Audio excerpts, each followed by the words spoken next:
দেখো বন্ধুরা, গ্রামের লোকেরা দেখায় গাছ থেকে পাড়ছে সজনে শাক।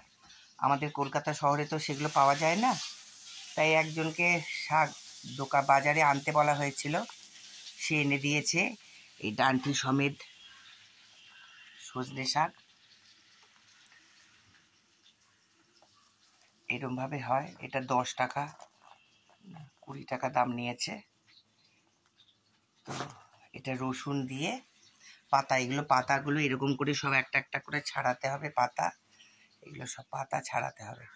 ছাড়িয়ে তারপর রসুন লঙ্কা দিয়ে ভাজা করতে হবে।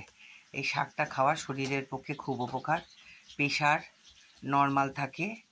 সজনে গাছের সব কিছুই উপকার। এই পাতা উপকার, সজনে ডাঁটাও উপকার, সবটাই ভালো।